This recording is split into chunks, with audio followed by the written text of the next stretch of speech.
दोस्तों ये स्टोरी का 50वां भाग है। अगर आपने इस स्टोरी के पिछले वाले भाग नहीं देखे तो मैंने प्लेलिस्ट में मेंशन कर दिया, आप जरूर जा करके चेकआउट करें। दिल्ली में राहुल स्वाति के फ्लैट आया था उससे मिलने। वह काफी देर से स्वाति का वेट कर रहा था। स्वाति जब कॉलेज से आई तो उसने देखा आज भी उसके फ्लैट का डोर अनलॉक था। स्वाति समझ गई थी राहुल उससे मिलने आया है। वह होठों पर प्यारी सी स्माइल लिए अंदर गई। राहुल आज भी अपने फैमिली फोटो देख रहा था। उसकी पीठ स्वाति की तरफ थी। स्वाति राहुल के पीठ पर अपना सर रख कर उसे पीछे से हक कर लिया। तुम आ गई? हाँ, मुझे तुमसे कुछ बात करनी है, राहुल बोलते हुए स्वाति की तरफ पलटा। उसका हाथ अपने हाथों में लेकर राहुल ने कहा, मैंने तुम्हारा सामान पैक कर दिया है।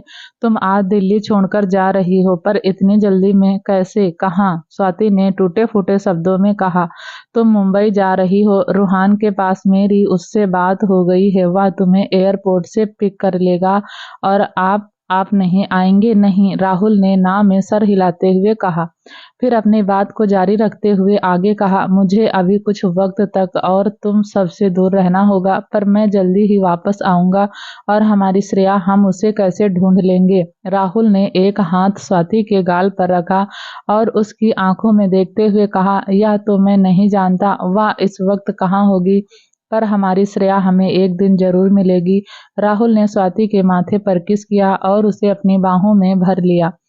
राहुल के कॉल करने के कुछ समय बाद वह वहां आया जो राहुल का असिस्टेंट था। उसने स्वाति को एयरपोर्ट ड्रॉप किया। स्वाति के जाने के बाद राहुल ने भी उसी टाइम दिल्ली छोड़ दिया। मुंबई में हरीश बुरी तरह बौखलाया हुआ था। विहान ओबराय का इस तरह उसके मामले में टांग अड़ाना हरीश को पागल कर रहा था, पर वह यह भी जानता था वहां विहान के अलावा कोई और भी था जिसकी वजह से वह वहां से भागने में कामयाब रहा। पर उसे समझ नहीं आ रहा था वह दूसरा कौन था जिसने उस पर पहले हमला किया और फिर दोनों आपस में ही उलझ गए थे। हरीश जो अभी यह सब सोच रहा था, तभी एक आदमी ने कहा, भाई कल हमें कंसाइनमेंट भेजना है, पर हम अब कैसे भेजेंगे? सारी लड़कियां तो भाग गई तो दोबारा पकड़ो। मॉल, कॉलेज, सिनेमा हॉल, री स्टोर, कोई भी जगह मत छोड़ो, जहां से जो मिले उठा लो। और हाँ, उस कंसाइनमेंट में विहान ओबराय का कोई अपना भी होना चाहिए। जी भाई, उस आदमी ने कहा और चला गया। दूसरी तरफ कनिष्का न्यूयॉर्क में गुस्से में अपने रूम में इधर से उधर टहल रही थी। बार बार अपने फोन को देख रही थी, शायद किसी के कॉल का बेसब्री से इंतजार कर रही थी।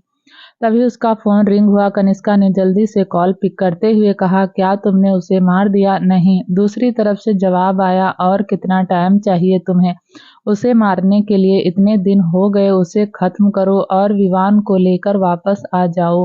कनिष्का की बातों का जवाब देते हुए कोबरा ने कहा, ओके मैम, मैं आज ही उसे खत्म कर दूंगा। कोबरा की बात सुनकर कनिष्का ने कॉल कट कर दिया। कॉल कट होते ही कोबरा ने कहा, जितना आसान या समझती है उस लड़की को मारना, उतना ही मुश्किल है। एक तो वह लड़की मुंबई पुलिस कमिश्नर की बेटी, ऊपर से विवान भी इंटरेस्टेड है उसमें। अगर उसे थोड़ी सी भी भनक लगी मैं उसे मारने आया हूं तो वह मुझे ही खत्म कर देगा। इधर सांझ जब डिनर करके अपने रूम में आई तो उसने देखा कोई उसके रूम में विंडो से टेक लगाकर खड़ा था।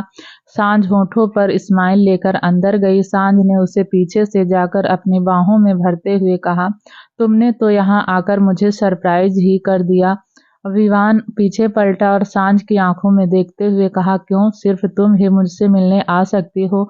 मैं नहीं जानती हूँ क्यों आए हो। कल मेरा गुस्सा देखकर डर गए थे ना? सांझ ने अपनी एक आईब्रो उचकाते हुए कहा, कल तो मैं तुमसे मिला ही नहीं। अब झूठ मत बोलो यार, तुम्हारे फ्रेंड के सामने तुम पर गुस्सा किया इसलिए ऐसा बोल रहे हो ना? सॉरी, मुझे उसके सामने तुम पर गुस्सा नहीं करना चाहिए था। सांझ ने अपने दोनों कान पकड़ते हुए कहा। विवान को समझ नहीं आ रहा था वह लड़की उसे क्या बता रही है, पर मुझे जैसे ही विवान उसे कुछ बोलना चाहा, सांझ ने एक हाथ से उसका मुंह ढक दिया और कहा, अब छोड़ो यह सब, तुम मेरे रूम में पहली बार आए हो ना? तुम्हें मेरा रूम कैसा लगा? सांझ के बोलने पर विवान ने उसके रूम को देखा। रूम का कलर और कर्टन पिंक और पर्पल कलर के थे। विवान को ऐसा लग रहा था वह डिज्नी वर्ल्ड में किसी सुंदर सी साड़ी के रूम में है। पूरे रूम को एक नज़र देखकर विवान ने हाँ में सर हिला दिया।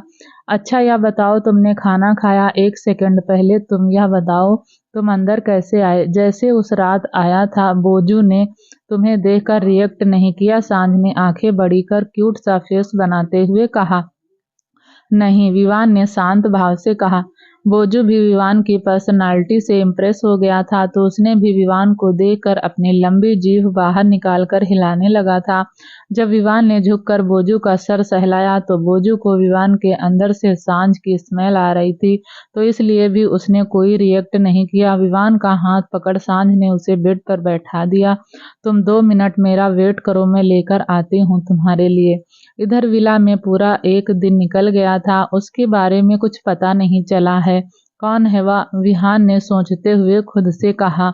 वह पिछले 1 दिन से विवान के बारे में ही सोच रहा था। विहान को फील हुआ उसके चेस्ट पर कुछ रेंग रहा है। उसने पलके झुकाकर देखा तो 2 छोटे छोटे हाथ विहान की चेस्ट को सहला रहे थे। यह क्या कर रही हो तुम? विहान के बोलने पर झरना उसके पीछे से निकलकर सामने आई। स्टोन मेड पर्सन, कभी तो रिएक्ट किया करो यार, तुम्हें गुदगुदी भी नहीं होती? झरना ने सवालिया नजरों से पूछा। अच्छा तो तुम्हें टिकलिंग करना इतना पसंद है? विहान बोलते हुए झरना के पास आ गया था। उसने दोनों हाथ झरना की कमर पर रखते हुए गुदगुदी करने लगा। झरना विहान से बचकर इधर उधर भागने लगी और विहान उसके पीछे था। रूम का डोर हल्का सा खुला था। झरना की हंसी की आवाज बाहर तक जा रही थी। विहान के रूम के सामने से जा रही आंसू विहान के रूम से हंसी की आवाज सुनकर रुक गई। उसने नजरें घुमाई तो अंदर का नजारा उसे दिख गया। विहान झरना के पीछे भाग रहा था और झरना उसके आगे। विहान के होठों पर हल्की सी स्माइल थी। झरना वह खिलखिलाकर हंस रही थी। आज सालों बाद पहली बार तुम्हारे चेहरे पर खुशी देखी। अगर झरना तुम्हारी खुशी है तो मैं झरना को हमेशा के लिए इस घर में रख लूंगी। आंसू ने मन ही मन खुद से कहा और एक नजर दोनों को देखकर चली गई। झरना थक गई थी और उसने दोनों हाथ अपनी कमर पर रखे और हंसते हुए बोली, हम और नहीं भाग सकते। विहान ने झरना का हाथ पकड़ उसे अपने करीब खींच लिया। झरना इसके लिए तैयार नहीं थी तो वह सीधा उसकी बाहों में समा गई। मुझसे उलझने से पहले तुम एक बार नहीं सोचती और अब थक गई इतनी जल्दी? झरना ने अपने दोनों हाथ विहान के गले में डाल दिए और उसकी आंखों में देखते हुए बोली, तुम एक बार हाँ तो कहो, बराबर साथ देंगे तुम्हारा। विहान झरना की बातों का मतलब अच्छे से समझ रहा था। बहुत पछताएंगी। विहान ने झरना को छोड़ दिया और जाते हुए कहा, पर तभी झरना ने पीछे से विहान के गले में अपनी बाहें डाल दी और अपने दोनों पैर विहान की कमर पर लपेट दिए। वह एक बंदर की तरह विहान की पीठ पर लटकी हुई थी। झरना ने विहान के कान में अपनी गर्म सांसें छोड़ते हुए कहा, ओए हीरो, आर यू वर्जिन? बात खत्म कर। झरना ने विहान के कान पर काट लिया। विहान तो पहले ही उसका सवाल सुनकर हैरान था और ऊपर से झरना की ऐसी हरकतें उसे कुछ और ही फील करवा रही थी। विहान ने झरना को खुद से अलग किया और उसकी तरफ देखते हुए कहा, तुम बोलने से पहले सोचती नहीं हो क्या? इसमें सोचना क्या, जो हमारे मन में था हमने पूछ लिया। अब बताओ भी यार, हमसे क्या शर्माना? अगर तुमने पहले किसी के साथ कुछ किया भी है तो कोई बात नहीं। तुम हमें इतने पसंद हो कि हम सेकंड हैंड से भी काम चला लेंगे। What do you mean second hand? Vihaan ने चिढ़ते हुए कहा, अरे तुम्हें सेकंड हैंड का मतलब नहीं पता? वही चीज जो एक बार यूज होने के बाद दोबारा यूज की जाती है। बेवकूफ लड़की, तुमसे किसने कहा कि मैं वर्जिन नहीं हूँ? विहान ने गुस्से में झरना की बाहें पकड़ उसे अपने करीब करते हुए कहा, ओह तेरी साला, तुम वर्जिन हो? अभी तक फिर तो सही है, तुम भी वर्जिन हम भी वर्जिन। बताओ साला, हम तो खामखा डर रहे थे, हमें सेकंड हैंड पीस मिला है। झरना की बातें सुनकर और उसका रिएक्शन देखकर विहान ने मन ही मन खुद से कहा, इस लड़की का कुछ नहीं हो सकता। पता नहीं मुझे यह कैसे पसंद आ गई। विहान झरना को छोड़कर जाने लगा तो झरना ने उसका हाथ पकड़ उसे अपनी ओर खींच लिया। उसके गले में अपनी बाहें डालकर उसकी आंखों में शरारत से देखते हुए बोली, अब जब हम दोनों ही वर्जिन हैं तो क्यों ना एक मैच हो जाए, पता तो चले हम दोनों में से कौन किसको कितना बर्दाश्त कर सकता है। बोलते हुए झरना ने अपनी एक आंख दबा दी। झरना की बातें सुनकर विहान को समझ नहीं आ रहा था। उसके सामने खड़ी लड़की वाकई एक लड़की है। अपने रूम में जाओ, विहान ने बिना भाव के कहा। पर क्यों यार, एक टेस्ट मैच तो होना चाहिए ही। हमारे बीच, झरना ने मुंह बनाते हुए कहा। विहान ने उसकी बातों को इग्नोर कर उसे अपनी बाहों में उठा लिया और उसके रूम में छोड़कर उसके रूम को बाहर से लॉक कर दिया। झरना अंदर से आवाजें देती रही पर विहान ने उसकी एक नहीं सुनी। इस लड़की ने तो बेशर्मी की पीएचडी की है। विहान बोलता हुआ वापस अपने रूम में आ गया और रूम को अच्छे से अंदर से लॉक कर दिया। इधर सांझ विवान को अपने हाथों से खाना खिला रही थी। विवान एकटक सांझ को देखे जा रहा था। सांझ विवान की घूरती नजरों से नजरें मिलाते हुए कहा, ऐसे क्यों घूर रहे हो? तुम्हारी आंखें बहुत खूबसूरत हैं। सांझ की पलकें झुक गई। तुम्हें डर नहीं लगता? विवान ने पूछा। किसी से? कोई आ जाएगा तो आने दो। तुमसे बहुत सवाल पूछे जाएंगे, पूछने दो। कह दूंगी अपने सन इल्ला के साथ हूँ, किसी और के साथ नहीं। अगर वह नहीं माने तो भाग जाऊंगी तुम्हारे साथ। सांझ ने आंखों में शरारत भरे कहा। कितनी हिम्मत है तुम में, आजमा कर देख लो, सांझ ने कहा। वह दोनों एक दूसरे के सवाल जवाब करते हुए बहुत करीब आ गए थे। उनके बीच रखी खाने की प्लेट उनके बीच दीवार का काम कर रही थी। विवान ने सांझ के हाथ से प्लेट लेकर उसे साइड टेबल पर रख दिया। सांझ के बेहद करीब आकर विवान ने कहा, कैन आई, तुम्हें कभी भी मुझसे यह पूछने की जरूरत नहीं। आई एम ऑलवेज योर, सांझ ने विवान की आंखों में देखते हुए कहा। उसके खुले होठों पर अपने होंठ रखते हुए विवान उसे किस करने लगा। सांझ के हाथ विवान की गर्दन पर बंध गए थे। विवान ने भी सांझ को अपनी बाहों में भर लिया। वह दोनों ही फर्श पर घुटनों के बल बैठे हुए थे। उनकी इस बार की किस भी पहले की तरह पैशनेट और क्रेजीनेस से भरी थी। एक लड़का दो लड़कियों के बीच खड़ा था। वह दोनों ही लड़कियां उसे अपनी तरफ खींच रही थी। लड़के ने परेशान होकर दोनों से खुद को छुड़ाया। फिर अगले ही पल दोनों लड़कियां एक दूसरे से लड़ने लगी। कुछ समय पहले जहां एक तरफ विवान और सांझ एक दूसरे में खोए हुए थे, तो वहीं दूसरी तरफ विला में रिचा गार्डन में बेंच पर बैठी थी। उसके हाथ में एक बुक थी जिसे कंसंट्रेट के साथ पढ़ रही थी। उसकी आंखों पर लगा ब्लैक फ्रेम काला चश्मा जो उसकी नाक पर विराजमान था, वह उस लुक में बहुत क्यूट लग रही थी। रूहान जो अंदर की तरफ जा रहा था, अचानक वह रुक गया। उसने तिरछी नजरों से देखा तो रिचा उसे बेंच पर बैठी दिखी। रिचा को देखकर रूहान ने अपने रिस्ट वॉच में टाइम देखा। रात के 9 बज रहे थे। यह लड़की इस टाइम बुक पढ़ रही है, रूहान ने खुद से कहा। उसके कदम अंदर ना जाकर रिचा की तरफ बढ़ने लगे। रिचा जो बुक पढ़ने में खोई हुई थी, उससे अपने कंधे पर कुछ फील हुआ। आंखों के सामने से बुक हटाकर रिचा ने तिरछी नजरों से देखा। रूहान उसके कंधे पर सर रखकर आंखें बंद कर बैठा था। रिचा रूहान को देखकर स्माइल करने लगी। उसने फील किया रूहान के हाथ धीरे धीरे उसके हाथ को अपनी गिरफ्त में ले रहे थे। रिचा रूहान को देखकर स्माइल किए जा रही थी। उसने रूहान से कुछ नहीं कहा और दूसरे हाथ में बुक पकड़ पढ़ने लगी। सब जगह देख लिया, यह रिचा है कहाँ? झील अंदर से रिचा को ढूंढते हुए गार्डन में आ गई। वह अभी इधर उधर देख ही रही थी कि तभी उसकी नजर रिचा पर गई। इससे पहले झील उसे आवाज देती रिचा ने झील के गुनगुनाने की आवाज सुनकर उसे देख लिया था। झील के कुछ बोलने से पहले ही रिचा ने मुंह पर उंगली रख उसे चुप रहने का इशारा किया। झील चुप रही और उसे इशारे कर चिढ़ाने लगी। रूहान अभी भी आंखें बंद कर रिचा के कंधे पर सर रखकर बैठा था। अभी रिचा और झील एक दूसरे से इशारे में बात कर ही रहे थे कि तभी झील की नजर गार्डन की तरफ आ रहे रचित पर गई। झील ने रिचा को इशारे कर रचित की तरफ देखने के लिए कहा। रिचा ने जैसे ही रचित को देखा वह डर गई। भाई, अगर भाई ने देख लिया तो बहुत गुस्सा करेंगे, रिचा ने खुद से कहा। झील ने उसे इतना डरे देखकर शांत रहने के लिए कहा। झील रचित को रोकने के लिए आगे बढ़ गई। रचित के सामने आकर दोनों हाथ फैलाकर उसे रोकते हुए बोली, ओ हाथी, कहाँ जा रहे हो? यू, तुमने मुझे फिर से हाथी कहा। तुम्हें तो मैं बाद में देखता हूँ, अभी मुझे बाहर जाना है, मेरी इम्पोर्टेंट मीटिंग है। मेरे सामने से हटो, नहीं, तुम ऐसे नहीं जा सकते। तुम एक डॉक्टर हो और तुम्हें मेरा ट्रीटमेंट करना होगा, झील ने सोचते हुए अटक अटक कर कहा। झील की बातें रचित के सर के ऊपर से जा रही थी। उसने फ्रस्ट्रेट होते हुए कहा, झील हटो मेरे रास्ते से, मुझे तुम्हारा ट्रीटमेंट नहीं करना। अरे ऐसे कैसे नहीं करना? तुम एक डॉक्टर हो और मैं तुम्हारी पेशेंट। डॉक्टर नहीं, सर्जन कहा। हाँ हाँ वही, जल्दी बोलो, क्या हुआ तुम्हें?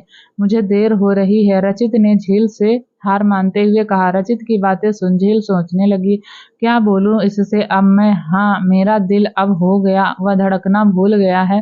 तुम दिल के डॉक्टर हो तो चलो ट्रीटमेंट करो मेरा।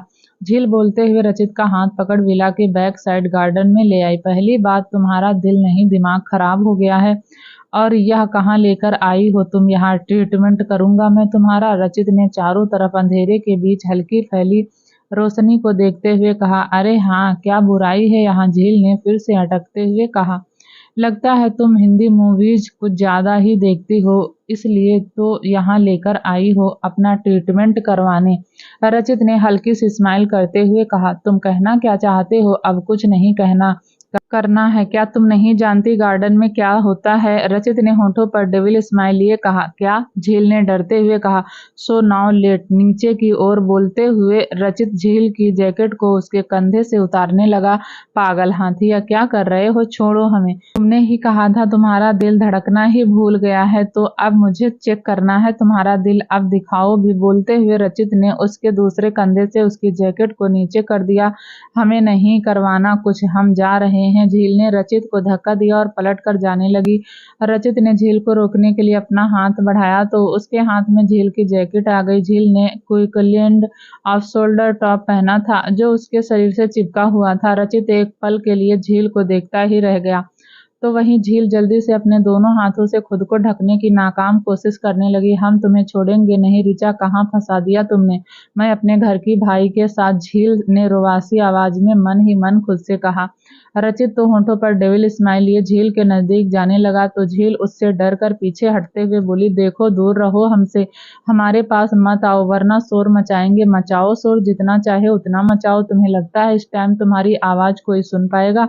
झील को फील हुआ कि वह दीवार से टकरा गई है। झील जाने लगी तो रचित ने उसका रास्ता रोकते हुए अपने दोनों हाथ झील के इधर उधर रख दिए। पहले मुझे जानबूझकर सेड्यूस करना, फिर करीब आकर दूर चले जाना। कुछ तो बात है जो तुम मुझसे छुपा रही हो। बात? कौन सी बात? कोई बात नहीं है, तुम कुछ ज्यादा ही सोच रहे हो। झील ने घबराते हुए कहा। अच्छा, कोई बात नहीं, तो अब तुम्हें पनिशमेंट मिलेगी। मेरी इतनी इम्पोर्टेंट मीटिंग तुम्हारी वजह से कैंसिल हो गई। रचित अपनी बात खत्म करते हुए झील के ऊपर झुक गया था। उसने झील के दोनों हाथ पकड़ सामने से हटाते हुए दीवार से लगा दिए। वह उसे किस करने के लिए झुका तो झील ने अपना चेहरा दूसरी तरफ कर लिया। तुम्हें क्या लगता है तुम्हारे ऐसे करने से मैं तुम्हें छोड़ दूंगा? अपनी बात खत्म करते हुए रचित ने अपने होंठ झील की शोल्डर पर रख दिए। वह उसके कंधे और गले को चूमने लगा। झील ने अपना हाथ छुड़ाना चाहा तो उसने उसके हाथ को और कसकर पकड़ लिया। रचित के होंठ फिसल कर उसके सीने पर आ गए थे। झील के ज्यादा हिलने डुलने से रचित ने अपना सर उठाकर कहा। तुम सही से खड़ी नहीं रह सकती क्या? इतना हिल क्यों रही हो? रचित की बातों पर झील ने उसे ऐसे देखा मानो वह कोई पागल हो। ठरकी आदमी, तुम्हें मैं छोड़ूंगी नहीं, झील ने गुस्से में कहा। फिर से ठरकी तुम्हारी? तो बोलते हुए रचित ने झील को पलट कर उसे दीवार से लगा दिया। उसके बालों को एक तरफ करते हुए उसके बैक पर किस करने लगा। झील ने गुस्से में उसे धक्का देकर खुद से दूर किया और फिर से धक्का देकर उसे दीवार से लगा दिया। रचित की शर्ट को दोनों हाथों से पकड़ते हुए उसने जोर से अपोजिट साइड में खींच लिया। उसके ऐसे खींचने से उसकी शर्ट के सारे बटन टूट गए। झील उसके करीब गई और उसके गर्दन, कंधे और मस्कुलर चेस्ट पर अपने होंठ फिराने के बाद उससे दूर हुई। झील ने लंबी लंबी सांसें लेते हुए कहा। क्या लगा सिर्फ तुम्हें ही यह करना आता है मिस्टर? इज्जत तुम्हारी भी लूटी जा सकती है। बोलते हुए झील ने रचित के सामने 2 बार चुटकी बजाई और अपनी जैकेट उठाकर पहनकर अपने बाल ठीक करते हुए चली गई। रचित, वह अभी भी शौक में था। वह अभी भी समझने की कोशिश कर रहा था या अभी अभी उसके साथ हुआ क्या। झील की बोल्डनेस ने आज रचित के भी होश उड़ा दिए थे। इधर रूहान की जब आंखें खुली तो उसने टाइम देखा, 10 बज रहे थे। तुमने मुझे जगाया क्यों नहीं? रूहान ने टाइम देखते हुए कहा। आप इतने सुकून से सो रहे थे तो हमने आपको डिस्टर्ब नहीं किया। बहुत देर हो गई है, तुम अंदर जाओ। आप नहीं आएंगे? मुझे आंटी को पिक करने एयरपोर्ट जाना है। आपकी आंटी आ रही, हम साथ चले? नहीं, तुम आंटी से कल सुबह मिल लेना, रूहान ने कहा तो रिचा उठकर जाने लगी। तभी रूहान ने रिचा का हाथ पकड़ लिया। रिचा रुक कर रूहान की तरफ देखने लगी। रूहान ने उसकी ओर देखते हुए कहा। थैंक्स। किसके लिए? मुझे अपना साथ देने के लिए, रूहान ने बोलते हुए रिचा के चेहरे को अपने दोनों हाथों से भर लिया और उसके माथे पर अपने होंठ रख दिए। रूहान के उसे किस करते ही उसने अपनी आंखें बंद कर ली। गार्डन के दूसरी साइड से रचित निकल कर आया तो उसकी आंखों ने भी इस नज़ारे को देख लिया। उसकी आंखें खुली की खुली रह गई। पहले तो उसे सिर्फ डाउट था, पर अब उसका डाउट रियलिटी में बदल गया था। रचित ने आगे बढ़कर उसके पास जाना चाहता था, तभी वह ठिठक कर रुक गया। उसने एक नज़र अपनी हालत का जायजा लिया। शर्ट के सारे बटन टूटे हुए थे, उसकी चेस्ट कॉलर बोन पर झील के होंठों की छाप थी। वह इस हालत में ऋचा के सामने नहीं जा सकता था। रचित ने एक नज़र दोनों को देखकर अपनी मुट्ठी कसकर भींच ली और अंदर चला गया। रूहान ऋचा से अलग हुआ और उसे अपनी बाहों में भर लिया। यह पहली बार था जब दोनों ने एक दूसरे को हक किया था। एक दूसरे की दिल की धड़कन और प्यार को दोनों ही फील कर रहे थे। उस पल में कुछ ऐसा था कि दोनों ही चाहते थे वह लम्हा कहीं ठहर जाए। तुम जाओ, मैं आंटी को लेकर आता हूँ, रूहान ने ऋचा से अलग होते हुए कहा।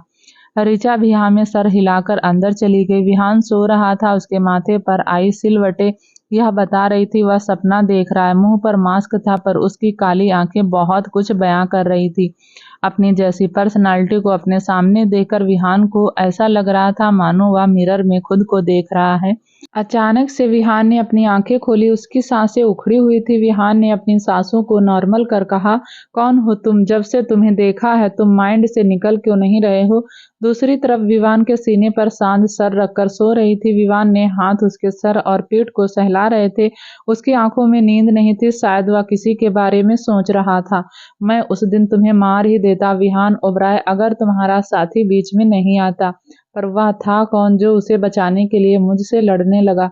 विवान ने सोचते हुए खुद से कहा। रूहान के एयरपोर्ट पहुंचने के कुछ देर बाद ही स्वाति की फ्लाइट लैंड हुई। सामने से आती स्वाति को देखकर रूहान के होठों पर एक बड़ी सी स्माइल आ गई। रूहान आगे बढ़कर झट से स्वाति के गले लग गया। आप कैसी हैं? मैं ठीक हूँ, तुम बताओ कैसे हो? स्वाति ने भी रूहान को गले लगाकर कहा। स्वाति और रूहान का बॉन्ड एक माँ बेटे से बढ़कर था। स्वाति ने बचपन से ही रूहान को पाला था। शिवी के कोमा में जाने के बाद स्वाति ने ही रूहान और श्रेया दोनों को ही अच्छे से संभाला था। आपने बहुत वक्त लगा दिया वापस आने में। रूहान स्वाति से अलग होते हुए बोला, तुम जानते हो ना मैं वहाँ क्यों थी? अब तक स्वाति ने अपना एक हाथ रूहान के गले पर रखते हुए कहा। क्या श्रेया के बारे में कुछ पता चला? स्वाति के चेहरे पर उदासी के भाव आ गए। उसने ना में सर हिला दिया। रूहान ने स्वाति के एक्सप्रेशन देखे। वह समझ गया स्वाति श्रेया को याद कर उदास हो गई है, तो उसने कहा, एक दिन श्रेया हमें मिल जाएगी। रूहान ने स्वाति का बैग लिया और स्वाति ने रूहान की बाह पकड़ ली। दोनों बातें करते हुए एयरपोर्ट से बाहर आ गए। इंग्लैंड में ऋत्विक ने जोर से डोर खोला। उसकी नजरें यशिका को ढूंढ रही थी, पर उसे यशिका कहीं दिख नहीं रही थी। ऋत्विक ने तेज आवाज से यशिका का नाम लिया। ऋत्विक की आवाज सुनकर यशिका किचन से हॉल में आते हुए बोली, क्या हुआ? आप चिल्ला क्यों रहे हैं? रचित और ऋचा कहाँ गए हैं? ऋत्विक ने यशिका को घूरते हुए गुस्से भरी आवाज में कहा। यशिका ऋत्विक का यह रूप देखकर समझ गई कि उसे शायद सच पता चल गया है।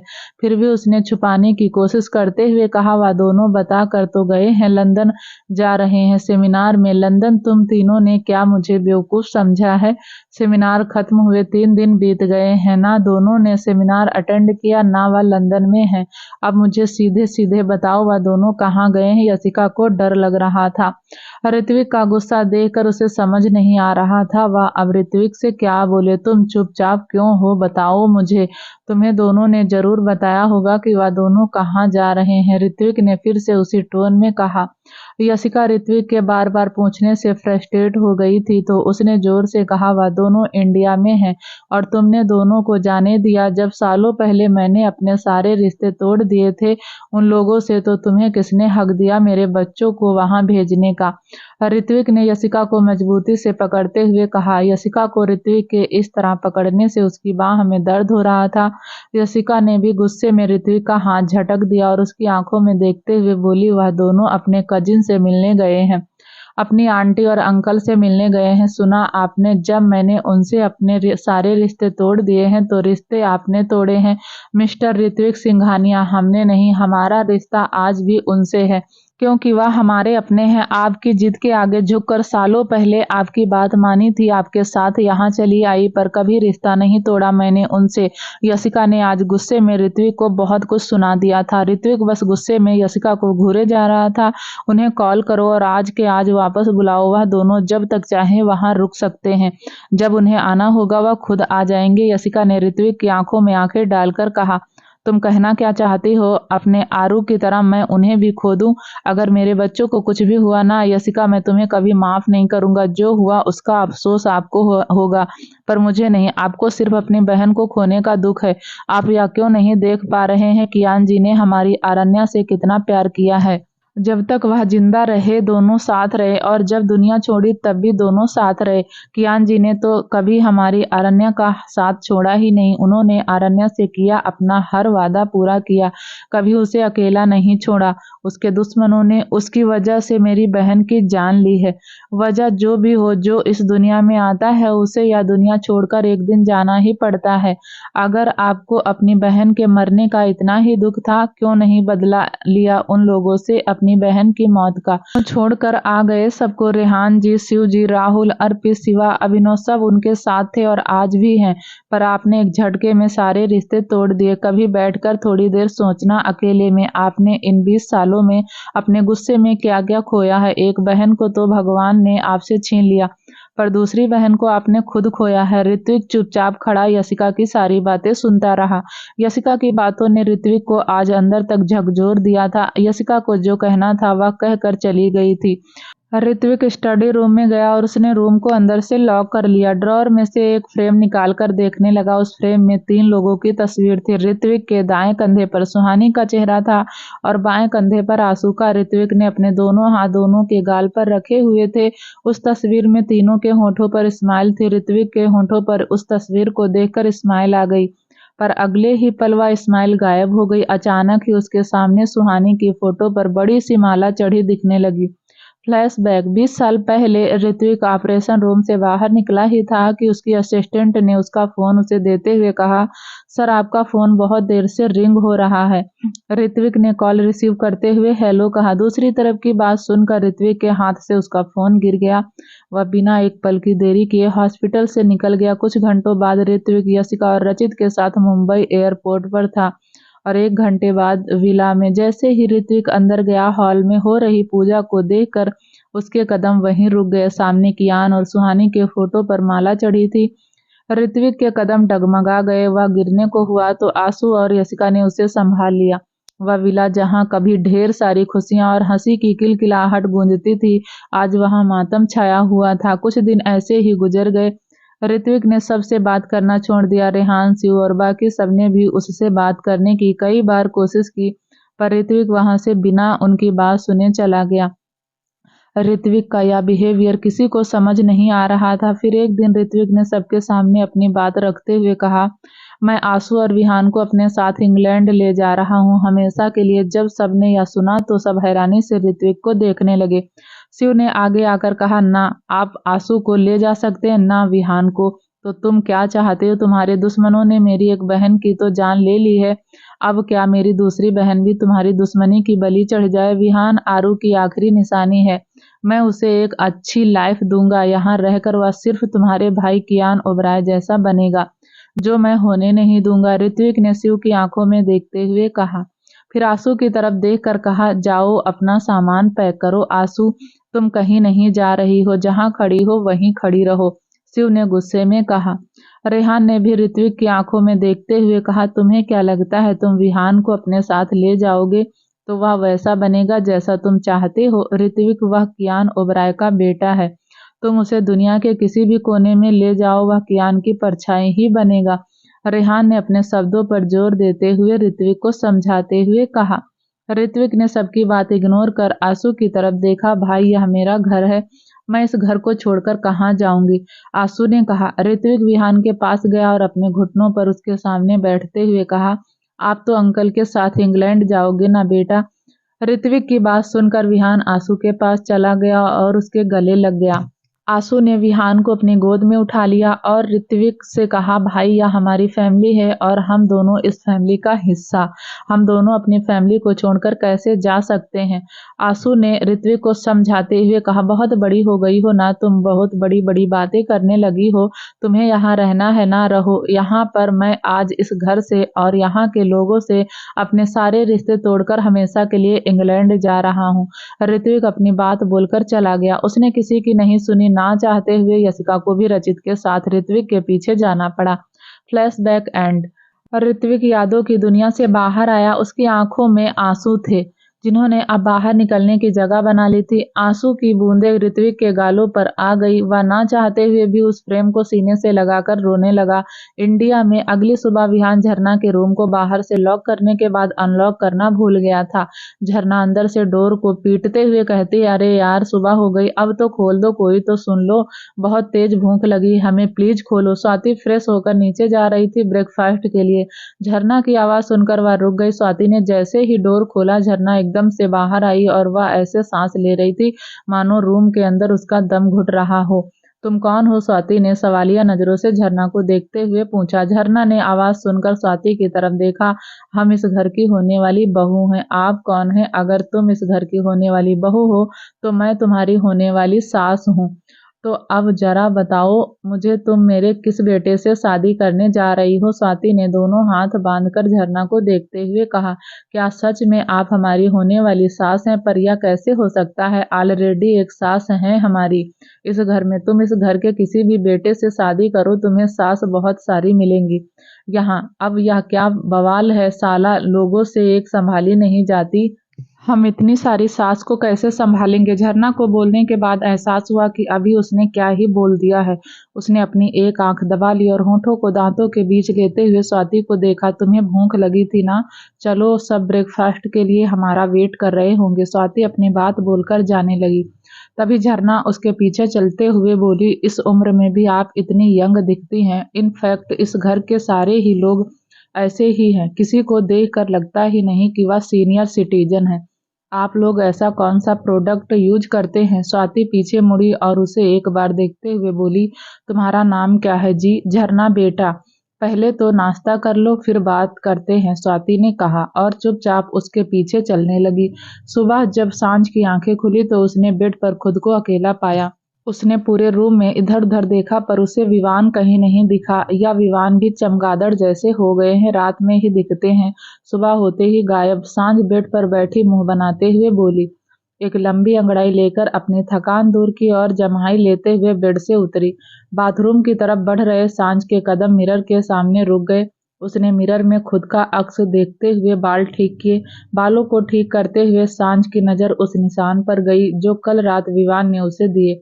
वह निशान विवान के प्यार की निशानी थी। सांझ निशान को देखकर धीरे से मुस्कुराई। उसकी आंखों में शर्म आ गई। उसकी पलकें धीरे से झुक गई। जहां एक तरफ सांझ शर्मा रही थी तो वहीं दूसरी तरफ झरना बेशरम बनकर विहान को सबके सामने छेड़ रही थी। ओबराय विला में सभी एक साथ ब्रेकफास्ट कर रहे थे। विहान के सामने बैठी झरना उसके पैरों के साथ टेबल के नीचे खेल रही थी।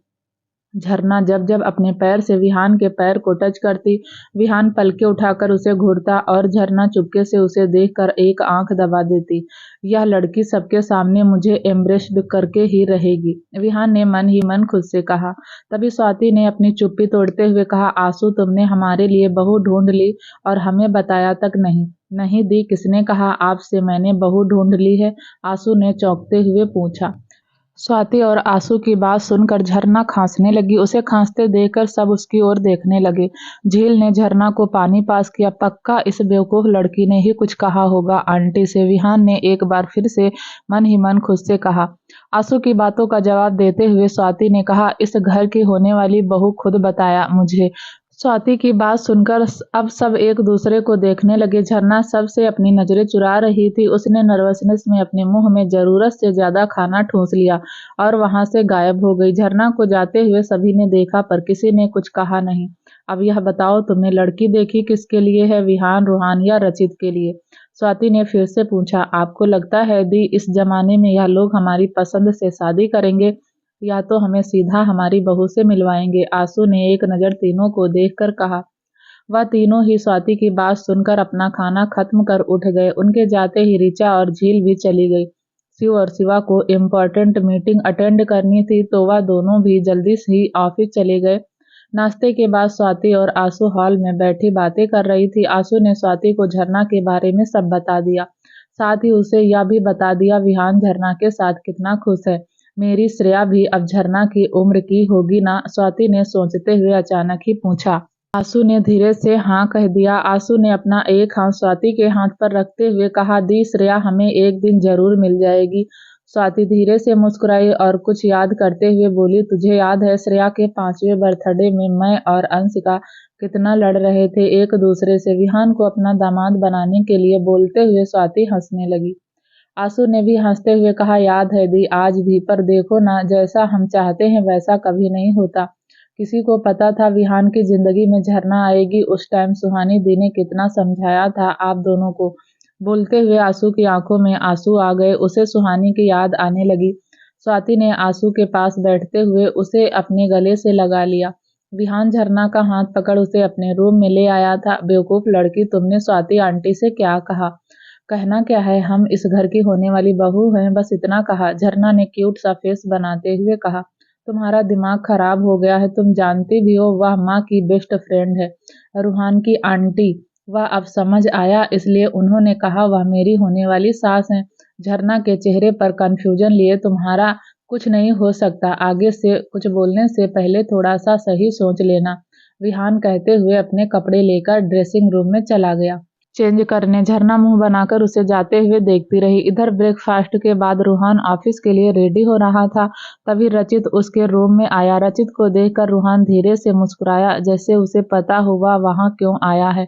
रचित रूहान के सामने खड़ा हो गया और उसकी आंखों में देखते हुए बोला, यह चल क्या रहा है तेरा और ऋचा का? रूहान अपनी कॉलर ठीक करते हुए बोला, क्यों, आंखों से देखने के बाद भी समझ नहीं आया क्या? मतलब तूने जानबूझकर मेरे सामने उसे किस किया? रचित ने गुस्से में रूहान की कॉलर पकड़ ली। कुछ नहीं किया मैंने, बस तेरी टाइमिंग गलत थी वहां आने की, और अगर तुझे इतना ही बुरा लग रहा है तो तूने आकर मुझे रोका क्यों नहीं? रूहान अपनी कॉलर छुड़ाकर रचित की आंखों में होठों पर शरारत भरी स्माइल लिए बोला। रचित समझ गया था रूहान ने उसे देख लिया था, वह किस हालत में था।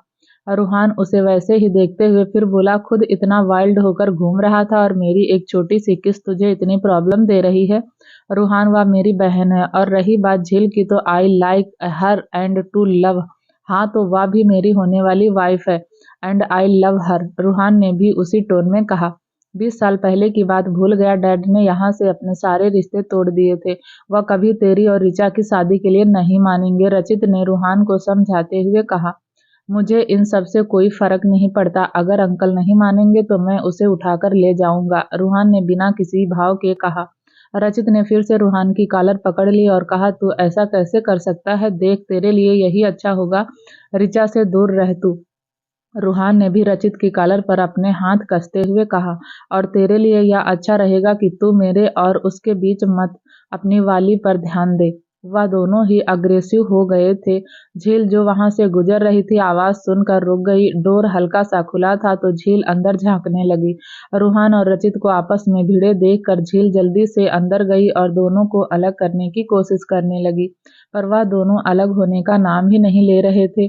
झील ने गुस्से में दोनों को अलग करते हुए कहा, अगर आप दोनों अभी एक दूसरे से दूर नहीं हुए तो हम आंसू और स्वाति आंटी को बुला लेंगे। झील का इतना कहना था कि दोनों एक दूसरे से दूर हो गए और एक दूसरे को घूरने लगे। झील ने धीरे से रूहान से कहा, रूहान जी, वह तो पागल है ही, आप क्यों इस पागल हाथी से उलझ रहे थे? जाने दो ना इन्हें, तो इसे समझाओ। झील डॉक्टर है या लोगों का ट्रीटमेंट करता हुआ ज्यादा अच्छा लगता है? ज्यादा हाथ पैर ना चलाए। वाह, तो तुझे या लगता है मैं तेरा सामना नहीं कर पाऊंगा? रूहान सिंह राठौर, रचित सिंघानिया हूँ मैं। जितने अच्छे से सर्जरी करना जानता हूँ उतने ही अच्छे से बोन्स फ्रैक्चर करना भी जानता हूँ। रचित ने भी उतने ही गुस्से से कहा, अरे हाँ हमारे बाहुबली, तुम बहुत स्ट्रांग हो, अब चलो हमारे साथ, झील ने कहा और रचित का हाथ पकड़ उसे वहां से ले गई। उसके रूम में से उसे लाते हुए झील ने धीरे से कहा, पागल हाथी, क्या जरूरत थी उनसे उलझने की? कुछ कहा तुमने? रचित ने झील के बड़बड़ाते होठों को देखकर पूछा। नहीं कहा, पर अब कह रहे हैं, क्यों लड़ रहे थे आप उनसे? कितने अच्छे दोस्त हैं आप दोनों। झील, तुम कुछ नहीं जानती हो तो बताओ ना हमें, हम जानना चाहते हैं, झील ने रचित का हाथ पकड़कर कहा। रचित ने उसे ऑलमोस्ट सारी बात बता दी। रचित की पूरी बात सुनकर झील ने कहा, अरे कैसे हाथी हैं आप? झील ने कहा तो रचित उसे घूरकर देखने लगा। हमारा मतलब है इंसान। अब हमारी बातें सुनो। सालों पहले जो रिश्ते खराब हुए थे ना, उन्हें ठीक करने का इससे अच्छा मौका और क्या हो सकता है? रूहान जी और ऋचा जी की शादी फिर से पहले की तरह सारे रिश्ते को ठीक कर सकती है। झील की बातें सुनकर रचित उसे गहरी नजरों से देखने लगा। झील सही ही तो कह रही है, यह मैंने क्यों नहीं सोचा? दिमाग है आपके पास इतना? झील ने कहा तो रचित उसे फिर से घूरने लगा। तुम कुछ ज्यादा ही बोलने लगी हो। बोलते हुए रचित ने झील का हाथ पकड़ उसे अपने करीब कर उसे दिल से लगा लिया। झील भी बिना कोई ऑब्जेक्शन के उसके गले लग गई। विहान ड्रेस चेंज कर रूम में आया तो झरना वहीं उसका इंतजार कर रही थी। विहान के शर्ट के बटन और कोट को ठीक करते हुए झरना ने कहा, हम बाहर जा सकते हैं क्या?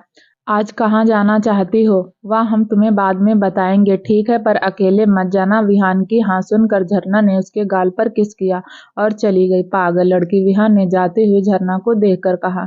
दूसरी तरफ सांझ कॉलेज पहुंच गई थी। उसने आज फिर से दोनों पुलिस वालों को बेवकूफ बना दिया था जो उसके बॉडीगार्ड थे। कॉलेज की पार्किंग में कार पार्क कर सांझ उससे टेक लगाकर खड़ी हो गई। अपना सेल फोन निकाल कर एक नंबर डायल किया।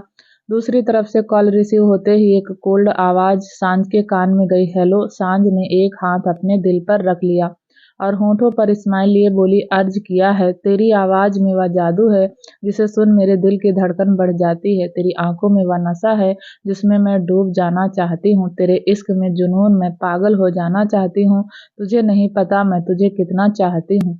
सांझ की बात सुनकर विहान ने आह भरते हुए एक लंबी सांस ली और कहा, कहाँ हो तुम? कॉलेज में। ठीक है, अपना ख्याल रखना। क्या हम शाम को मिल रहे हैं? हाँ, विवान ने कहा। तो सांझ ने उसकी बातों का जवाब देते हुए कहा, मैं कॉलेज के पास वाले कॉफी शॉप में तुम्हारा वेट करूंगी। जैसे ही विवान ने ओके कहा, दूसरी तरफ से सांझ ने एक प्यारी सी किस उसे दी और बाय बोलकर कॉल कट कर दिया। सांझ विवान से बात करने के बाद गुनगुनाते हुए कार की ओर उंगली नचाते हुए जाने लगी। तभी उसे ऐसा लगा कोई उसके पीछे खड़ा है। सांझ ने जैसे ही पलट कर देखा, उसके मुंह पर किसी ने एक कपड़ा रख दिया। वह कपड़ा उसके मुंह से तब हटा जब उसकी आंखें बंद हो गई। वह गिरने लगी तो दो आदमियों ने आगे बढ़कर उसे थाम लिया, फिर उसे उठाकर वैन में ले गए। सांझ को उन लोगों ने वैन में रख दिया।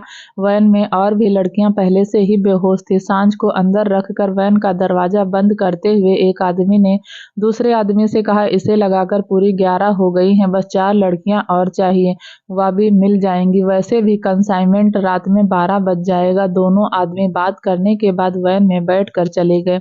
अकेले मत जाना, गार्ड्स को साथ लेकर जाना। साला हम कौन सी सोने की ट्रॉफी हैं जो लोग हमें चोरी कर ले जाएंगे। 2 मिनट का काम है, यूं गए और करके वापस आ जाएंगे। इतनी सी देर के लिए बेचारे बॉडीगार्ड को तंग क्यों करना। झरना खुद से बातें करते हुए चली जा रही थी।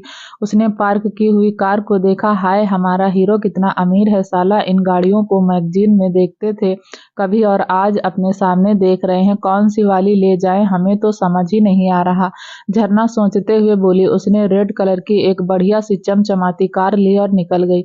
वह लिमिटेड एडिशन की एक स्पोर्ट कार थी। झरना को स्पोर्ट कार ज्यादा पसंद थी। उसका बहुत मन करता था स्पोर्ट्स कार चलाने का, पर जैसी सिचुएशन झरना की थी वह सिर्फ इमेजिनेशन ही कर सकती थी। कार ड्राइव करते हुए झरना ने एक नंबर डायल किया। कॉल रिसीव होते ही झरना ने कहा, तुम हमें लोकेशन सेंड करो, हम वहां आते हैं। ठीक है, मैं तुम्हारा वहीं इंतजार कर रहा हूँ, जल्दी आना। दूसरी तरफ से एक लड़के ने कहा। झरना ने ओके बोलकर कॉल कट कर दिया। उसने कार में म्यूजिक स्टार्ट किया और आंखों पर काले रंग का शेड चढ़ाया। दूसरी तरफ विवान अपने सामने खड़े कोबरा को घूर रहा था। मुझे विहान ओबराय की लोकेशन चाहिए। मैंने बहुत कोशिश की पर मैं उसकी लोकेशन नहीं निकाल पाया। विहान ओबराय के बारे में कोई भी इंफॉर्मेशन निकालना बहुत मुश्किल है। मुझे उसकी लोकेशन नहीं पता होगी तो मैं उसे मारूंगा कैसे। विवान के शब्द नम थे पर उसमें छिपा गुस्सा कोबरा फील कर रहा था। विवान जब वह बोल रहा था उससे नहीं हो रहा था तो छोड़ ना, हम कोई दूसरा रास्ता ढूंढ लेंगे उस तक पहुंचने का, गौतम ने कहा। विवान ने उन काली आंखों को याद करते हुए अपनी मुट्ठी को कसकर भींच लिया। इधर झरना उस लड़के से मिलने पहुंच गई थी उसकी बताई जगह पर। उस लड़के ने जब झरना को स्पोर्ट कार से उतरते हुए देखा तो वह चौंक गया। हैरानी से उसकी आंखें फटी की फटी रह गई। इस लड़की के पास इतनी महंगी कार, फिर यह लड़की कुछ पैसों के लिए क्यों क्लब में परफॉर्म करती है। लड़के ने मन ही मन खुद से कहा। यह वही लड़का था जिसने झरना को क्लब में परफॉर्म करने के लिए कहा था। वाह, हेलो, कहाँ खो गए तुम? हम यहाँ हैं, अब लाओ हमारे पैसे, झरना ने उसके सामने चुटकी बजाते हुए कहा। झरना की आवाज सुनकर वह लड़का अपने सेंस में आया और उसने कार से अपनी नजरें हटाकर झरना की ओर देखा। हाँ, यह लो तुम्हारे पैसे, लड़के ने पैसे झरना की तरफ बढ़ाते हुए कहा। झरना पैसे लेकर गिनने लगी। अगर तुम बुरा ना मानो तो मैं तुमसे कुछ पूछूं, लड़के ने सोचते हुए सवाल किया। मत पूछो, क्योंकि हम बुरा मान जाएंगे तुम्हारी बातों का। झरना ने पैसे काउंट करते हुए बिना किसी भाव के कहा। झरना की बातें सुनकर वह लड़का मुंह खोले उसे देखता रह गया। झरना अपने पैसे लेकर चली गई। कार में बैठकर झरना ने झील को कॉल किया। झील ने कॉल रिसीव करते ही हेलो कहा। यार पैसे तो मिल गए हैं, पर यह उतने नहीं हैं जितने हमें भेजने थे। अब क्या करें? क्या हम किसी से हेल्प लें? झील ने कहा। नहीं झील, हम किसी से हेल्प नहीं लेंगे। हम जिम्मेदारी हमने ली है तो हम दोनों खुद ही इसे निभाएंगे। तुम एक काम करो झरना, हमारा पेटेंट भेज दो। झील ने झरना को सलाह देते हुए कहा। नहीं झील, हम ऐसा नहीं कर सकते हैं। वह पेटेंट ही तो है जिसके सहारे तुम अपनी फैमिली को ढूंढ सकती हो। झरना ने झील को समझाते हुए कहा। पर हम और पैसे कहाँ से लाएंगे? 1 तारीख से पहले हमें पैसे भेजने होंगे। झील ने कहा। साला प्रॉमिस करके गलती कर दिया, चोरी भी नहीं कर सकते अब। झरना ने स्टीयरिंग पर हाथ मारते हुए कहा। तुम कॉल कट करो, हम घर आकर तुमसे बात करते हैं, झरना ने कहा और स्टीयरिंग हाथों में भरे सोचने लगी। इंग्लैंड में पूरा एक दिन बीत गया था, पर ऋत्विक स्टडी रूम से बाहर नहीं आया। यशिका का गुस्सा शांत हो गया था, उसे ऋत्विक की चिंता होने लगी थी। यशिका ने स्टडी रूम का डोर ओपन किया। डोर अनलॉक था। वह अंदर गई तो देखा ऋत्विक काउच पर सो रहा था। उसके हाथ में एक फ्रेम था जो उसके सीने पर रखा था। यशिका ने ऋत्विक के हाथ से उस फ्रेम को लिया और पलट कर देखा। उस फ्रेम में तीनों की तस्वीर थी। अपनी बहनों से इतना प्यार करते हैं आप, फिर क्यों दूर हैं उनसे? यशिका ने धीरे से कहा और फ्रेम साइड में रख कर जाने लगी। वह अभी जाने के लिए मुड़ी ही थी कि तभी ऋत्विक ने उसका एक हाथ पकड़ उसे जाने से रोक दिया। ऋत्विक ने अपने आंखों पर रखा हाथ हटाया और उठकर बैठ गया। यशिका भी ऋत्विक के बगल बैठ गई। ऋत्विक ने धीरे से अपना सर यशिका के कंधे पर टिका दिया। ऋत्विक ने यशिका का हाथ अपने हाथ में लेते हुए कहा। तुम यही सोचती हो ना, मैं बहुत सेल्फिश हूँ, डरपोक हूँ, इसलिए 20 साल पहले मैं इंडिया छोड़कर यहाँ सेटल हो गया। नहीं यशिका, मैं डरपोक नहीं हूँ ना, मैं सेल्फिश हूँ। मॉम डैड को खोने के बाद आरू ही मेरे लिए सब कुछ थी। जब पता चला उस ब्लास्ट में वह जिंदा बच गई थी, मैंने उसे ढूंढने के लिए दिन रात एक कर दिया। तुमने देखा था ना मैंने उसे कितना ढूंढा था। हाँ, यशिका ने धीरे से कहा, और जब वह मुझे मिली तो मुझे लगा मेरी फैमिली मुझे मिल गई है। मैंने कियान की शादी के लिए खुद हाँ कहा था, क्योंकि मैं जानता था और आरण्या के लिए आपसे बेहतर कोई नहीं हो सकता। पर कियान के साथ उसे एक डेंजरस लाइफ मिली, मैं यह भी जानता था, पर फिर भी मैंने उनके रिश्ते को एक्सेप्ट किया। ऋत्विक की आंखों से आंसू निकलकर यशिका के हाथ पर गिरने लगे। उसने जल्दी से ऋत्विक की तरफ देखा और उसके चेहरे को हाथों से भरते हुए उसके आंसू पोंछने लगी। ऋत्विक यशिका के गले लग गया और बोला, जब कियान और आरू की खबर आई तो मैं डर गया। मुझे लगा मैं फिर से एक बार सब खो दूंगा, इसलिए मैं आशु और विहान को अपने साथ यहाँ लाना चाहता था। उनके मना करने पर मुझे बहुत गुस्सा आया और गुस्से में मैंने उनसे सारे रिश्ते तोड़ दिए और इंडिया छोड़ दिया। ऐसा तुम सब मानते हो, पर यह सच नहीं है। मैं आज भी उन्हें उतना ही प्यार करता हूँ जितना पहले करता था। यशिका ऋत्विक के गले लगे हुए ही उसकी बातें सुन रही थी। उसे अब एहसास हुआ कि वह कितनी गलत थी। ऋत्विक के अंदर इतना दर्द भरा था और उसने कभी उसके अंदर झांक कर उसके दर्द को बांटने की कोशिश नहीं की। यशिका की आंखों में भी आंसू आ गए थे। उसने ऋत्विक को और कसकर गले लगा लिया। अभी वह दोनों एक दूसरे के गले लगे हुए ही थे कि तभी फोन रिंग हुआ। यशिका ने फोन सुना तो वह चौंक गई। यशिका के ऐसे एक्सप्रेशन देखकर ऋत्विक ने पूछा तो यशिका ने सिर्फ इतना कहा, शिवी हमें हॉस्पिटल जाना होगा। ऋत्विक ने हाँ में सर हिलाया और दोनों हॉस्पिटल के लिए निकल गए। इंडिया में विवान सांझ की बताई जगह पर आ गया था।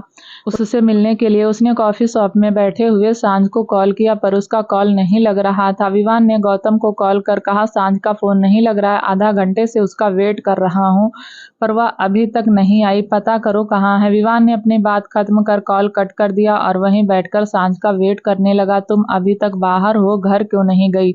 विहान ने झरना से कॉल पर कहा। हम जा ही रहे हैं, बस तुम इतना गुस्सा क्यों कर रहे हो? झरना ने विहान का गुस्सा भांपते हुए कहा। झरना तुम नहीं जानती, तुम लोकेशन सेंड करो अपनी मुझे, मैं तुम्हें लेने आ रहा हूँ, विहान ने परेशान होते हुए कहा। हम कार लेकर आए, हम खुद चले जाएंगे, तुम क्यों इतनी चिंता कर रहे हो हमारी? झरना ने विहान को समझाना चाहा। झरना जो कहा है वह करो। विहान ने अपनी बात खत्म कर बिना झरना की बात सुने कॉल कट कर दिया। इस हीरो को क्या हो गया है, यह इतना गुस्सा क्यों कर रहा है? झरना ने खुद से कहा और विहान को अपनी लोकेशन सेंड कर दी। झरना अपनी कार के साथ एक मॉल की पार्किंग में थी और वह विहान का वेट कर रही थी। इधर विहान काफी देर वेट करने के बाद रेस्टोरेंट से निकल गया। वह अपनी कार की तरफ जा रहा था जहां उसने अपनी कार पार्क की थी। झरना जो अपनी कार में बैठी गुनगुना रही थी, उसने कार की साइड मिरर में विवान का अक्स देखा। विवान को देखकर झरना उसे फिर से विहान समझ लिया और वह निकलते हुए बोली, या इतनी जल्दी आ भी गए और इनके कपड़े फिर से चेंज। बोलते हुए झरना विवान के पीछे जाने लगी। उसके नजदीक जाकर जैसे ही झरना विवान के कंधे पर हाथ रखने वाली थी, तभी किसी ने पीछे से उसके मुंह पर एक हाथ रख दिया और दूसरे हाथ से उसने झरना का हाथ पकड़ लिया। तभी विवान का कॉल रिंग हुआ और उसने कॉल रिसीव करते हुए एक बार पीछे पलटकर देखा, पर उसके पीछे कोई नहीं था। कॉल गौतम की थी। गौतम ने कहा, सांझ घर पर नहीं है, वह सुबह कॉलेज गई थी, उसके बाद से उसका कुछ अता पता नहीं। गौतम की बात सुनकर विवान की मुट्ठी फोन पर कस गई। पता कर कहाँ है वह, मुझे आधे घंटे में सांझ की लोकेशन चाहिए। जैसे ही विवान ने कॉल पर बात खत्म कर कॉल कट किया, उसके कान में एक आवाज गई, ओए हीरो। पर अगले ही पल वह आवाज शांत हो गई। आवाज सुनकर विवान ने इधर उधर देखा तो उसे पार्किंग से निकलते हुए एक वैन दिखी। विवान को याद आया, ऐसी ही एक वैन जब वह हरीश को मारने गया था तब वहां खड़ी थी। विवान बिना एक सेकंड की देरी किए एक कार में बैठा और उस वैन का पीछा करने लगा। विवान के वहां से निकलते ही विहान की कार उस पार्किंग में आई। विहान ने झरना की कार ढूंढ, कार में झरना का फोन पड़ा था पर झरना कहीं नहीं दिख रही थी। विहान को समझने में देर नहीं लगी कि झरना किडनैप हो गई है। एक ही दिन में इतनी सारी लड़कियों का अचानक से गायब होना सबको हैरान कर गया था। अभिनव ने विहान को इस बारे में बता दिया था। सांझ से कांटेक्ट ना होना भी इस बात की तरफ इशारा कर रहा था कि सांझ का भी किडनैप हो गया है। जब अभिनव ने इस बारे में विहान से बात की तो वह भी कुछ देर के लिए सोचने लगा। उसने तुरंत अपने असिस्टेंट अक्षत को कॉल किया। अक्षत ने विहान से कुछ घंटों का टाइम लिया सब पता करने के लिए। अक्षत से बात करने के बाद विहान अपने काम में बिजी हो गया। काफी देर बीत जाने के बाद उसे झरना का ख्याल आया और उसने तुरंत झरना को कॉल कर उसके बारे में पूछा। जब झरना ने यह कहा कि वह अभी भी बाहर है तो विहान परेशान हो गया और उसे लेने के लिए खुद गया। विहान ने झरना की कार देखकर चारों तरफ नजरें दौड़ाई पर उसे झरना कहीं नहीं दिखी। विहान ने जोर से अपना हाथ कार पर पटका, तभी उसका फोन रिंग हुआ। विहान ने देखा कॉल अक्षत की है तो उसने जल्दी से फोन पिक किया। विहान के हेलो बोलने से पहले ही अक्षत ने कहा, उन गर्ल के किडनैपिंग के पीछे सिकंदर के आदमी का हाथ है। मैं कुछ ही देर में आपको लोकेशन सेंड करता हूँ। अक्षत की बातें सुनकर विहान ने हाँ कहा और कार में बैठ गया, वहां से निकल गया। इधर विवान उसका पीछा कर रहा था पर उन दोनों के बीच एक लंबा फासला होने की वजह से विवान रेड लाइट के इस तरफ रह गया और वह रेड लाइट के उस तरफ से निकल गई। विवान ने जोर से अपना हाथ स्टीयरिंग पर मारा। विवान ने ड्राइव करते हुए ही गौतम को कॉल किया। कॉल पिक होते ही विवान ने एरोगेटली कहा, तेरे पास 10 मिनट है, मुझे हरीश के नए ठिकाने का एड्रेस दे। क्या हरीश के आदमी ने सांझ का किडनैप किया है? गौतम ने सवाल किया। विवान ने कहा और कॉल कट कर दिया। कुछ ही देर बाद विवान और विहान दोनों को ही हरीश के नए ठिकाने का एड्रेस मिल गया था। एक बड़ा सा दरवाजा खोलकर उन आदमियों ने अपने साथ लाई चारों लड़कियों को अंदर धकेला। अंदर पहले से ही 11 लड़कियां मौजूद थीं। जैसे ही उन लोगों ने लड़कियों को धक्का दिया, उनमें से एक लड़की ने गुस्से में कहा, सालो हम तुम्हें क्या अनाज की बोरी लगते हैं जो ऐसे धकेल रहे हो? एक बार हाथ खोलो हमारे, फिर बताते हैं हम तुम्हें। झरना की बातों का उन पर कोई असर नहीं हुआ और दरवाजा वापस बंद हो गया। जैसे ही झरना पीछे मुड़ी, उसे पहचानते हुए चौंकते हुए सांझ ने कहा, झरना तुम? सांझ तुम भी? झरना ने भी उसी भाव से कहा, बताओ साला, एक पुलिस कमिश्नर की बेटी को किडनैप कर लाए हैं। जब वह सेफ नहीं है तो हम सब क्या खाक सुरक्षित रहेंगे इस शहर में? झरना ने अफसोस जाहिर करते हुए कहा, तुम मेरे डैड का मजाक बना रही हो। तुम देखना, अभी मेरा बॉयफ्रेंड आएगा और इन लोगों को मार कर मुझे यहाँ से ले जाएगा। सांझ ने कहा। सांझ की बातों पर झरना ने कहा, अरे हम क्यों अंकल का मजाक बनाएंगे, हम तो बस एक बात बोल रहे थे। और रही बात बॉयफ्रेंड की, तो ऐसा है सांझ, हमारा हीरो भी कुछ कम नहीं है। हीरो है वह हमारा और अपनी हीरोइन को लेने वह जरूर जरूर आएगा। अच्छा, वहां मौजूद बाकी सभी लड़कियां उन दोनों की बातें सुन रही थी जो अपने बॉयफ्रेंड की तारीफों के पुल बांध रही थी। इधर विवान और विहान जब तक पहुंचे तब तक अंधेरा हो गया था। वहां पर लोगों का इतना पहरा देखकर दोनों अलर्ट हो गए थे। उनका अंदर जाना आसान नहीं था। विवान ने पहरा दे रहे गार्ड को मार कर उसके कपड़े पहन लिए जिससे उसे आगे बढ़ने में आसानी हो गई और कोई उसे पहचाने ना। इधर विहान ने भी ऐसा ही किया। अपना 3 पीस सूट निकालकर उसने भी गार्ड के कपड़े पहने। अंदर हरीश इस बात से खुश था कि उसे टाइम से पहले सारी लड़कियां मिल गई हैं जिसे वह आज दूसरी पार्टी को सौंपकर विदेश भेजने वाला था। उसने अपने एक आदमी से कहा, कितना टाइम है उनके आने में? उस आदमी ने टाइम देखकर कहा, 3 घंटे हैं साहब। ठीक है, इन 3 घंटे में जाओ एंजॉय करो सब। हरीश के ऐसा कहते ही वह आदमी खुश हो गया और बोला, तो क्यों ना, हमें उसे बुला लेना चाहिए जिसके आने से अंधकार में भी रोशनी बिखर जाएगी। उस आदमी की बातों पर हरीश ने हामी भरी तो वह आदमी खुश हो गया। हरीश ने इस बार अपना काफी ज्यादा दिमाग इस्तेमाल किया था। उसने ऐसी जगह चुनी थी जो अंडरग्राउंड थी और काफी ज्यादा बड़ी और भूल भुलैया टाइप की थी। विवान और विहान दोनों अलग अलग रास्ते से अंदर आ तो गए थे पर समझ नहीं आ रहा था अब उन्हें जाना कहाँ है। दूसरी तरफ उस बड़े से कमरे में बंद झरना और सांझ बाकी सारी लड़कियों के साथ बैठी थी। उन सभी के हाथ पीछे कर बांधे हुए थे। हम और देर तक नहीं बैठ सकते, झरना ने फ्रस्ट्रेशन में कहा। सांझ को कुछ सूझा और वह झरना की बैग की तरफ अपनी बैग करते हुए बोली, झरना क्या तुम मेरे हाथों की रस्सी खोलने की कोशिश करोगी? झरना को सांझ का यह आइडिया अच्छा लगा और उसकी बात मानकर उसके हाथों की रस्सी खोलने लगी। जब सांझ के हाथों की रस्सी खुल गई तो उसने झरना के हाथों की रस्सी खोली और फिर दोनों ने मिलकर सारी लड़कियों के हाथों की रस्सी खोल दी। चलो अब यह तो हो गया, बस कैसे भी करके अब हमें बाहर निकलना होगा इस कमरे से। झरना ने हाथ झाड़कर दरवाजे को देखते हुए कहा। सांझ ने भी दोनों हाथ कमर पर रखे दरवाजे को ही देख रही थी।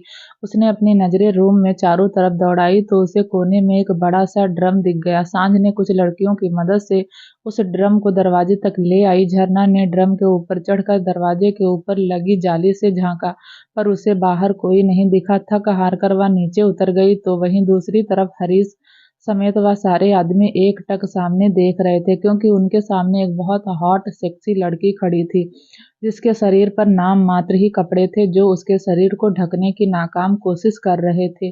म्यूजिक स्टार्ट हुआ और उस लड़की ने म्यूजिक पर नाचना शुरू किया। वह सारे ही इस मोमेंट को एंजॉय कर रहे थे।